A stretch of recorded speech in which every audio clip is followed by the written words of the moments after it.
The film begins by explaining that in Lebanon, a country in the Middle East often called the Pearl of the region, there was a terrible civil war between Christian and Islamic groups. Over 170,000 people lost their lives in this conflict. The capital city, Beirut, became very unsafe, with foreigners often being kidnapped and terrorist attacks happening often. Next, the scene takes us to January 31, 1986 in Beirut. There's a man named Oh Jae-suk, who works as a secretary at the South Korean embassy. At that time, he was driving with his driver when suddenly they were stopped by terrorists. The scene then shifts to the South Korean Ministry of Foreign Affairs office. At that time, they're trying to figure out who kidnapped Oh Jae-suk, but they don't have any leads yet because the kidnappers haven't made any demands. Meanwhile, a year and 8 months later, in the Middle East Department of South Korea, there's a deputy named Lee Min-jun. He's upset because he was promised a job as a diplomat in London, but got replaced by someone younger. The person who replaced him has a degree in political science from Seoul University, while Min-jun doesn't have any outstanding qualifications. Then, as Min-jun was about to leave work feeling frustrated, he hears a strange knocking sound on his office phone, like Morse code. He realizes it's a code and starts translating it. Soon after, there's a meeting with foreign ministry officials. The minister is worried about losing contact for so long after the kidnapping. Then, they receive a surprising phone call. Manager Park explains that it must be from the kidnapped person because it used a verification code only known to foreign ministry officials. This confirms that the kidnapped person is still alive and needs to be rescued. At that time, the deputy minister was worried about the operation's failure and feared public embarrassment for not knowing who kidnapped the man. Because of that, they agreed to keep things quiet until they confirmed the man was still alive to avoid any attention. But then Park suggested they reach out to Richard Carter, a former CIA officer, for help. Park then spoke with Min-jun and gave him the task of handling this secret mission. At first, Min-jun didn't want to do it, but after some thought, he agreed under one condition, that if he succeeded, he wanted to be assigned to America. The following day, Min-jun met with Richard, a former CIA officer, in his office. There, Richard asked Min-jun why he was there, and Min-jun explained that they needed to rescue Secretary Oh, who they believed was still alive. He mentioned they received a call from Lebanon, using a special code known only to them, and since all South Korean citizens were evacuated from Lebanon, they were certain he was still alive. Richard said he could introduce them to someone named Hayes who could help, but warned that Hayes would expect payment up front. Later, the Secretary of State discussed the need to prepare money to pay Hayes, an art dealer in Switzerland who recently solved a kidnapping case in Germany. At that time, they decided to keep the operation secret from the National Intelligence Service to ensure Secretary Oh's safety and avoid drawing attention. Shortly after, Min-jun traveled to Switzerland to meet with Hayes at his home.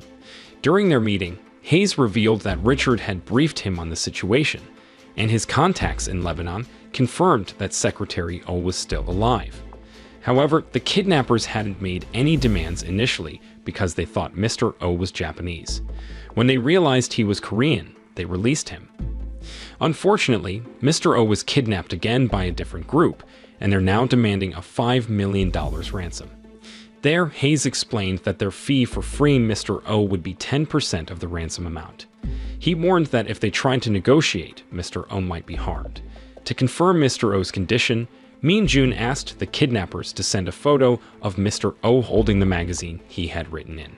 The next day, the Minister of Foreign Affairs announces that the president has agreed to pay the ransom. Shortly after, the director of the South Korean intelligence agency arrives and accuses them of betraying the agency by not involving them in the operation. He questions why they're bringing in CIA personnel. There, Richard explains that involving the CIA ensures secrecy. However, Park clarifies that the CIA person is only a middleman, and they need to handle the mission themselves. The director offers to take over the operation, citing the agency's well-trained agents. Suddenly, Min-jun announces he's leaving the room. When he returns, he shows a photo of Secretary Oh alive, holding the magazine he wrote in. He cites Article 34 of the Ministry of Foreign Affairs Guidelines, which says that if someone receives a verification code, they must fulfill their duties. At that time, Min Jun claims he received the message from Secretary O first, making the mission his responsibility. Then, after the intelligence director left, Min Jun approached the minister, expressing his wish to be assigned as a diplomat in America, which was his dream. The minister agreed but insisted that Min Jun complete the mission first, promising he could head to America afterward. Shortly after, Min Jun went back to Hayes, bringing half of the ransom money, $2.5 million. Hayes warned him that carrying lots of cash at the airport would attract police attention. So, Hayes came up with a different plan. He had a client in Lebanon interested in a painting and arranged for Min Jun to meet a man named Samir at the airport. Samir would pay Min Jun $2.5 million for the painting. The deal was set to happen in 3 days, at 3 p.m., after Min Jun handed over the rest of the ransom money to Hayes at noon on October 15. Meanwhile, at Beirut airport, security officers received intel that the ransom money was arriving that day and planned to confiscate it. When Min Jun arrived at the airport, officers approached him and searched his bag, but they only found the painting. Outside the airport, there was a South Korean taxi driver named Kim Pun-soo. Soon after, Min Jun meets Samir as planned and goes with him to a room. However, security officers catch them in the act. There, Min Jun quickly hands over the painting, and Samir gives him $2.5 million in cash. After they leave, Pun-soo, the taxi driver, is furious and demands Min Jun to get out of his car, upset that he was almost shot because of him. Min Jun tries to calm the situation by explaining he's on important government business and offers to pay well for a ride. Despite being doubtful, Min Jun offers Pun-soo $100. During a call with Park, Min Jun is instructed to meet someone named Karim at a specific location. He mentions to Park that he's with the South Korean taxi driver. When the deputy minister asks if the driver is Kim Pun-soo, he requests to talk to him directly. After the conversation, Pun-soo realizes Min Jun is a diplomat trying to rescue the kidnapped secretary. At that time, Min Jun knew that Pun-soo had been assisting the South Korean embassy for a while, doing various tasks for money. However, he was cautioned not to fully trust Pun-soo, as he could be deceitful. After the call, Min Jun asked Pun-soo to take him to meet Karim, offering to pay him generously for his taxi service. Surprisingly, Pun-soo refused the money, instead asking Min Jun to help him get an American visa. There, Min Jun explained he couldn't do that as a diplomat, which led Pun-soo to threaten to leave. As they reached a checkpoint controlled by the Christian faction, Pun-soo hid his pilgrim hat and wore a cross necklace. While waiting, they noticed a car ahead experiencing issues, then suddenly there was an explosion. Next, the scene shifts to the headquarters of the Muqatil al-Jahim militia. The leader, Naji, learns that hostage negotiations will take place in Beirut. He orders his men to prepare to locate the ransom money and hostages. Meanwhile, Min Jun and Pun-soo finally reach their destination and meet Karim. Karim then takes Min Jun to the place where the transaction will happen. Since Pun-soo's job of driving Min Jun is done, he decides to leave. However, Min Jun, feeling uneasy about being alone, asks Pun-soo to stay with him. Hearing that, Pun-soo refuses, but Min Jun promises to help him get a visa to America. Although Pun-soo is skeptical, Min Jun assures him that as a government envoy, he has the ability to secure the visa. Later that evening, they reached their safe house and quickly settled in for rest. While Min Jun slept soundly, Pun-soo hatched a wicked plan. He stole the ransom money and slipped away, leaving Min Jun behind. When Min Jun woke up, he was shocked to find the money gone and Pun-soo nowhere to be seen. He hurriedly left the house, but soon realized the police, who had been chasing him at the airport, were now nearby. In a desperate move to escape, Min Jun climbed out of a window and hid behind a wall. Luckily, the police didn't spot him when they entered the room. As he cautiously looked around, Min Jun saw Pun-soo fixing a flat tire on his car. He called out to Pun-soo, but Pun-soo didn't hear him. Min Jun even threw coins to get Pun Su's attention, but when Pun Su noticed him, he quickly drove away, leaving Min Jun alone and betrayed. After getting out from the vehicle, Min Jun continued by walking, but suddenly stopped in his tracks as a pack of wild dogs blocked his path. Fearing for his safety, he quickly returned to the car for protection. After a while, the dogs moved away, allowing Min Jun to breathe a sigh of relief. However, his relief was short-lived as he noticed a group of police officers approaching. Acting swiftly, Min Jun exited the car and hid nearby. The police searched his vehicle but found nothing. Just then, the wild dogs reappeared, barking loudly. Hearing the commotion, the police fired shots to scare the dogs away before detonating the car and driving off. Meanwhile, Pun Su arrived at his girlfriend Layla's house. At that time, Layla was furious upon learning that Pun Su had stolen the ransom money. She scolded him, accusing him of recklessness and pointing out the harm his actions would cause to both Secretary O's and Min Jun's families. There, Layla confessed that she had known Pun Su wasn't entirely honest, but she never expected him to stoop so low. She demanded that he leave and never return. As they drove together, Pun Su opened up to Min Jun, revealing that he wasn't a thief. He shared his troubled past, explaining that he had been involved in the Vietnam War as a child and had lost all his money due to being deceived. He then traveled to Saudi Arabia, where he was cheated again. Seeing the ransom money had triggered something in him, and he apologized for his actions. However, Min Jun was already fast asleep, unaware of Pun Su's confession. Long story short, Min Jun and Pun Su arrived at Karim's headquarters, where they learned that Karim's troops had arrested members of the Muqatil al-Jahim militia, leading to the discovery of Mr. O's location. Karim revealed that Mr. O was in the trunk of a car parked outside. There, Pun Su handed over the ransom money, and they rushed to the car. After leaving and reaching the safe house, they found Naji and his angry troops, who had arrived late. Naji ordered a search for them throughout Beirut. Back at the safe house, Min Jun informed Mr. O that he was the one who received the first message. He also showed Mr. O a photo of his family eagerly awaiting his return. Upon hearing that, Mr. O couldn't help but cry tears of joy at the sight. Meanwhile, Pun Su and Karim's men observed Naji and his troops approaching from a distance. In the next scene, back in South Korea, the minister receives news that the intelligence agency has stopped the rest of the ransom payment. Concerned, the minister rushes to meet the intelligence director on the street. He learns that Secretary O has been found after 21 months. With the director's approval, they plan to bring him home.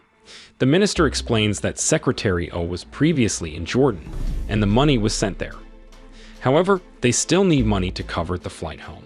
At that time, the minister worries about the risk of Secretary O disappearing after they pay the rest of the ransom. He asks the intelligence director if he's willing to take responsibility if that happens. The minister also highlights the pressure the president faces. If news of negotiations with the kidnappers gets out, it could damage the Olympics and the presidential election. Despite this, the minister stresses the importance of saving lives, even if some argue that one person's life isn't that important. He concludes that they'll pay the rest of the ransom after crossing the Jordanian border. In the next part, they make it back to Karim's headquarters. Pun Su is asked to take Mr. O upstairs, while Karim talks with Min Jun alone. There, Karim reveals that the operation to rescue Mr. O has been called off because the South Korean government refused to pay the rest of the ransom. Min Jun is shocked by this decision, but Karim explains that they've been ordered not to provide protection anymore. Hearing this, Pun Su intervenes, stating that without protection, they'll be in danger, blaming the government for not keeping its promises. Min Jun then asks Karim to help them reach an office in Beirut. At the office, they contact Park's manager to find out why the operation was canceled. Park explains that the intelligence director didn't believe the situation in Lebanon was safe. Park told they need to cross the border first before the rest of the ransom can be paid. After the call, Park quickly sends a message to Hayes, and they leave the office. Meanwhile, in South Korea, the minister urgently contacts the Secretary of State, urging immediate action to pay the remaining ransom to rescue their diplomat from Lebanon. Despite the minister's pleas and emphasis on the diplomats' lives being at risk, the Secretary of State feels powerless as the president hasn't responded. The secretary repeats there's nothing they can do. After leaving the room, the minister finds his employees waiting in a neat line. Shortly after, Manager Park steps forward and delivers an important message. He told the challenges faced by overseas staff and clarifies that they don't expect Hollywood-style rescues. However, he assures them that they can rely on the state for support, encouraging them to stay committed to their duties and follow orders wherever they're assigned. This highlights their dedication and trust in their responsibilities, as well as their hope for government support in difficult times. The next day, Karim gives Min Jun 2 firearms, warning them that Beirut isn't safe and advising them to leave right away. They'd realize they can't enter the airport without official permission, according to Mr. O. Pun Su suggests they travel by land to the border, even though it's risky due to many fraudsters. They plan to go to a village and find a middleman named David, as suggested by Karim. Pun Su offers to accompany them to the border, hoping to get an American visa as Min Jun promised. However, Min Jun confesses he can't actually get him a visa. But turns out, Pun Su already knew this but still wants to come along, feeling it could be useful and wanting to leave the city. He also mentions his mother is still in South Korea, and he thinks it would be better to be with her. The next morning, Pun Su leaves a message for Layla and fills his car with fuel before picking up Mr. O and Min Jun. Meanwhile, Naji and his troops are seen approaching to search for them. At that time, Karim receives the report and orders his troops to move. Shortly after, Naji and his troops arrive and begin searching the area. There, Karim informs Min Jun that the Korean government has sent the rest of the ransom money, and they will be leaving on a UN transport plane bound for Switzerland. Min Jun asks about the number of available seats on the plane, and Karim explains that there are only 2 seats, and they cannot be increased. Upon hearing this, Pun Su congratulates Min Jun and Mr. O, realizing they'll be heading home soon. Soon after, Mr. O asks about Pun Su's plans, and Pun Su assures them he'll be fine and has a place to stay there. He then retrieves his bag from Karim and heads to his taxi to gather his belongings. Unexpectedly, Min Jun invites Pun Su to join them. At first, Pun Su declines, stating he can't go, but Min Jun promises to arrange for him to have a seat on the plane later at the airport. Eventually, Pun Su agrees happily to join them.